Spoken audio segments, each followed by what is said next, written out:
Hello students. राष्ट्रवाद का दूसरा लेक्चर, ठीक है। और जिसमें सबसे पहले हम लोग समझ चुके थे पुनर्जागरण के बारे में, ठीक है। पुनर्जागरण के बाद कि किस तरीके से यूरोप में पुनर्जागरण की व्यवस्था शुरू हुई, ठीक है। और उसके बाद हम लोग शुरू करेंगे, हम लोग अपना दूसरा लेक्चर शुरू करेंगे आज। पुनर्जागरण के बाद वहाँ पे क्या क्या चीज़ें हुई, कैसे क्या क्या परिवर्तन हुए, ठीक है। और पुनर्जागरण के बाद किस तरीके से राष्ट्रवाद का उदय हुआ, ठीक है। इन सभी चीज़ों के बारे में हम लोग क्या करेंगे, यहाँ पर समझेंगे, ठीक है। तो यूरोप में पुनर्जागरण के बाद क्या होता है यूरोप में, ठीक है। पुनर्जागरण के बाद, ठीक है? यूरोप में पुनर्जागरण के बाद क्या क्या होता है, किस तरीके से वहाँ की व्यवस्था बदली, उसके बारे में क्या करेंगे, समझेंगे, ठीक है। और तब हम लोग राष्ट्रवाद के लिए और चीज़ों को अच्छी तरीके से समझ पाएंगे, ठीक है। चलिए शुरू करते हैं। यहाँ पर यूरोप में पुनर्जागरण के बाद व्यवस्था, ठीक।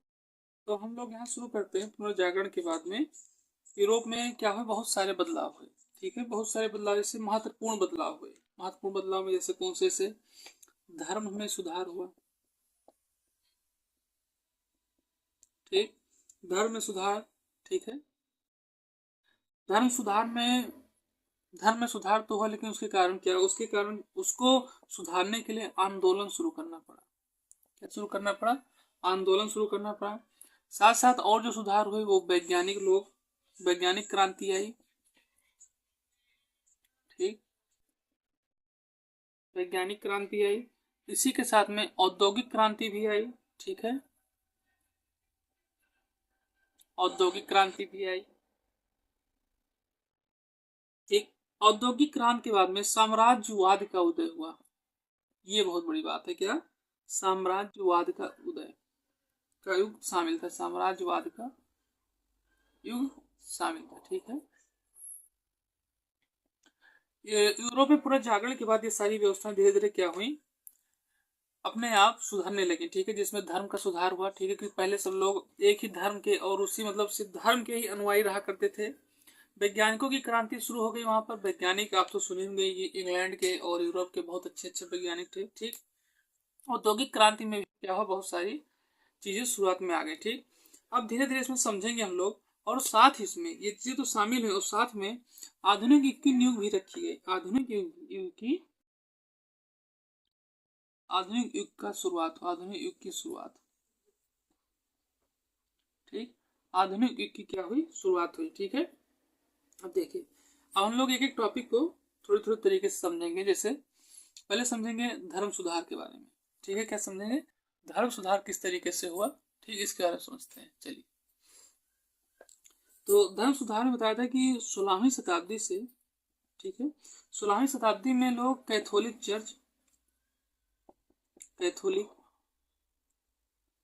क्या चर्च, ठीक, कैथोलिक चर्च की आलोचना, ठीक है, और उसके विरोध में आंदोलन शुरू किया था। ये लोग हम पहले ही पढ़ चुके हैं इसके बारे में। तो 16वीं शताब्दी में कैथोलिक चर्च और उसके विरोध में आलोचना शुरू हुई थी, ठीक। क्या शुरू हुई थी, आलोचना शुरू हुई। आलोचना और साथ ही उसके विरोध भी हुआ उसका बहुत। आलोचना तो शुरू हुई, साथ ही साथ उसका विरोध भी हुआ, ठीक है। और इसके लिए मार्टिन लूथर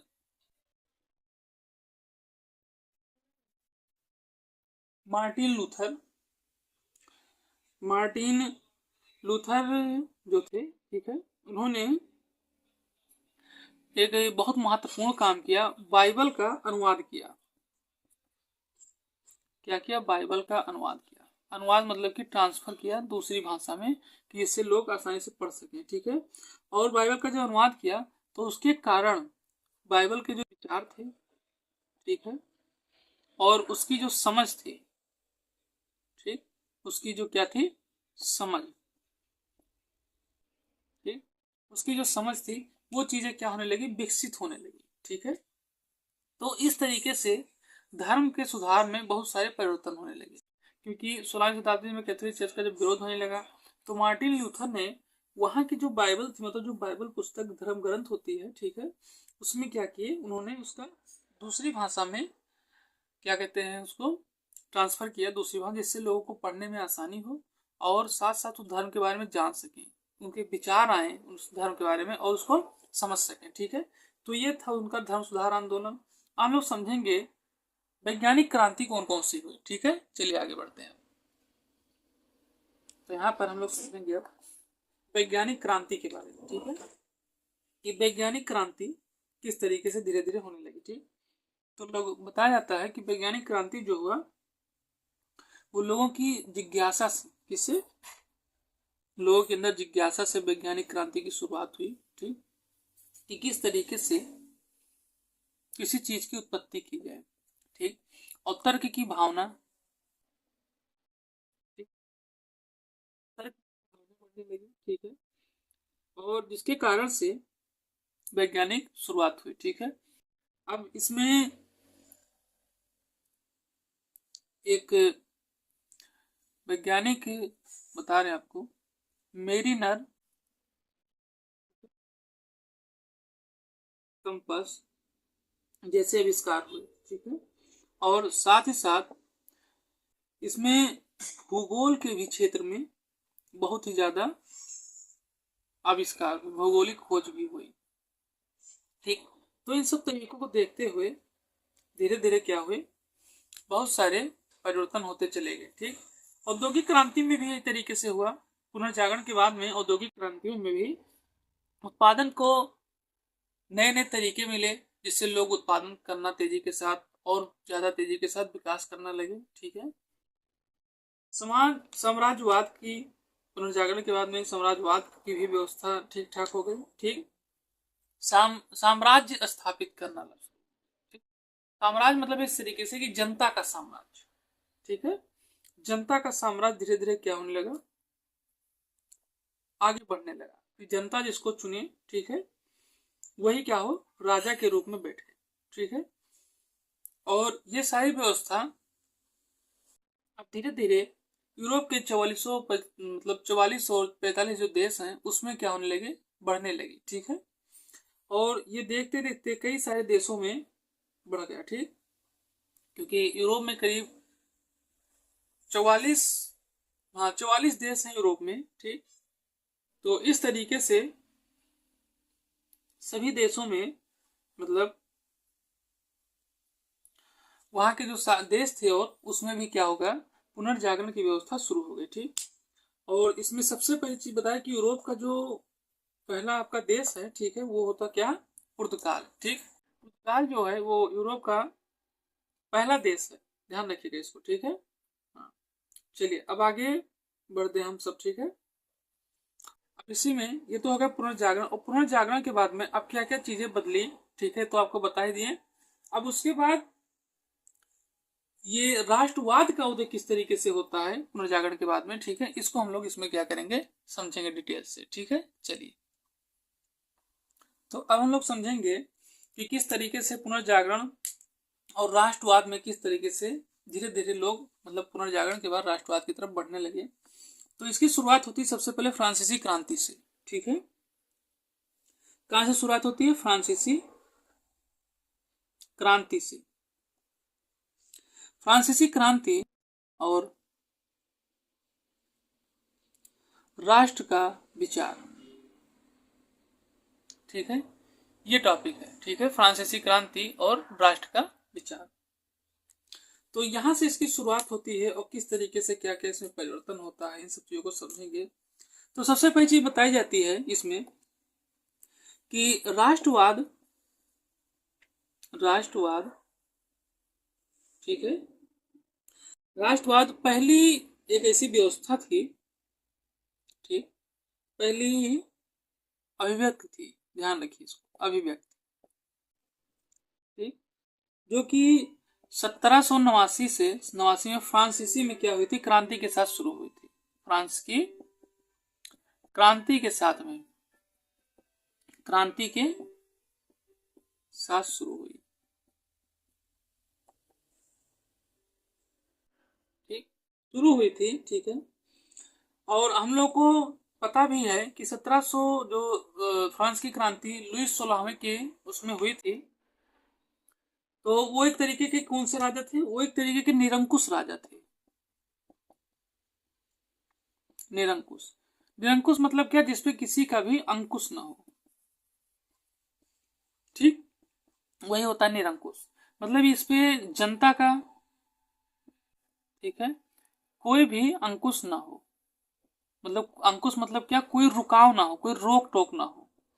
मतलब ये जो चाहे वो करते थे, तो उनको क्या कहा जाता था? निरंकुश।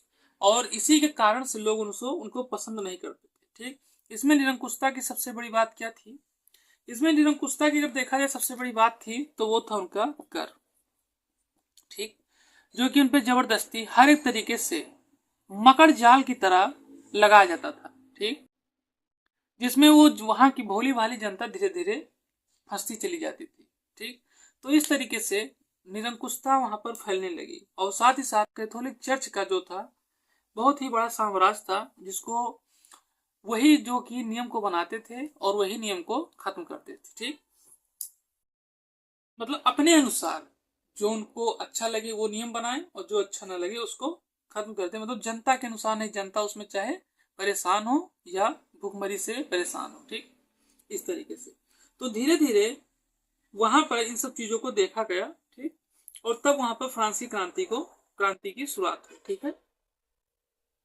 और क्रांति की शुरुआत से पहले, ठीक है, वहां के जो नागरिक थे मतलब फ्रांस के जो नागरिक थे, उन्होंने वहां पर घोषणा शुरू कर दी युद्ध के लिए, क्रांति के लिए या युद्ध के लिए क्या कर दी?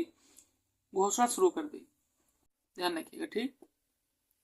और उसके बाद उन्होंने जब घोषणा की तो उसमें सबसे पहले राष्ट्र का गठन बताया, ठीक।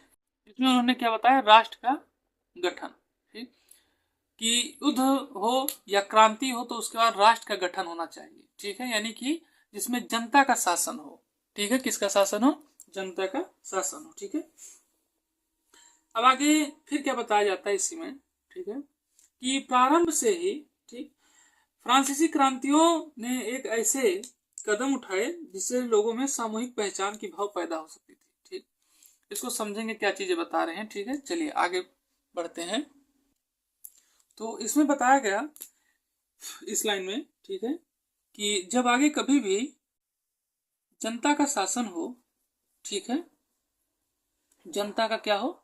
शासन हो, तो वहां पर सभी लोग एक तरीके से सामूहिक रूप में रहें, ठीक। सामूहिक मतलब ये, ना कोई छोटा हो ना कोई बड़ा हो, सभी को समान दृष्टि से, ठीक है, देखा जाए,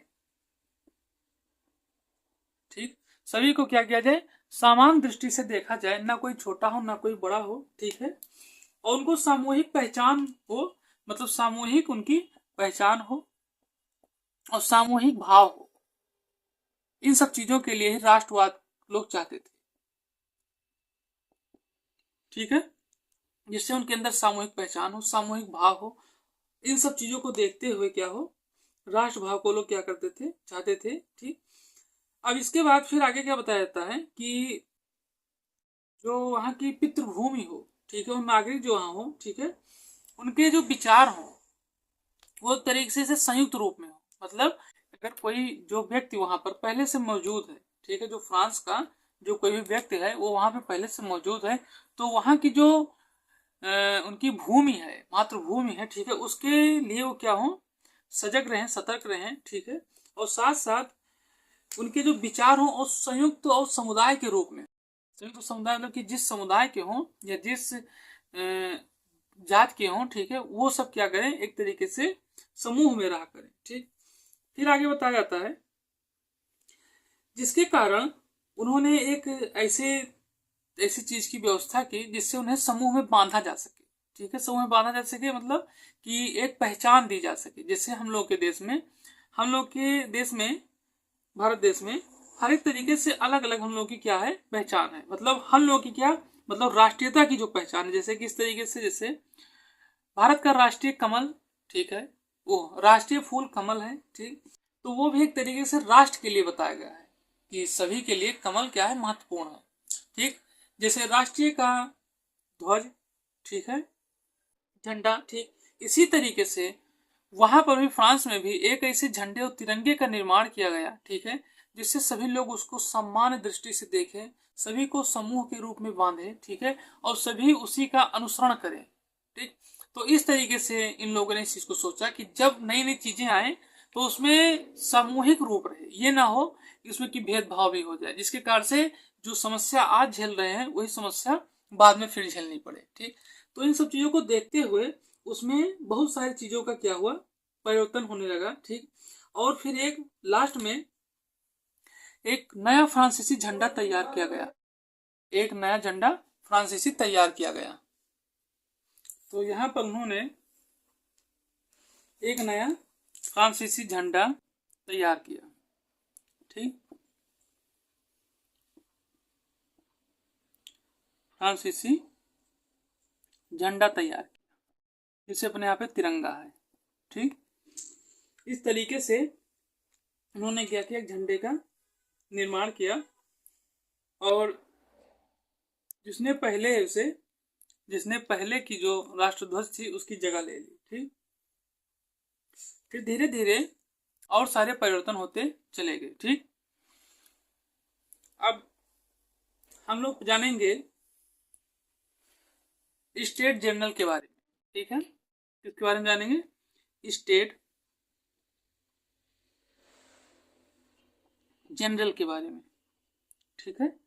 जनरल, इनके बारे में समझेंगे, ठीक है। तो इनके बारे में हम लोग अगले लेक्चर में समझेंगे, ठीक है। और इसमें जो आपको समझ में ना आया होगा उसको आप कमेंट बॉक्स में जरूर डालिएगा, उसको फिर से बताया जाएगा, ठीक है। और चैनल को लाइक और सब्सक्राइब करें, ठीक है, और शेयर करें। Thank you.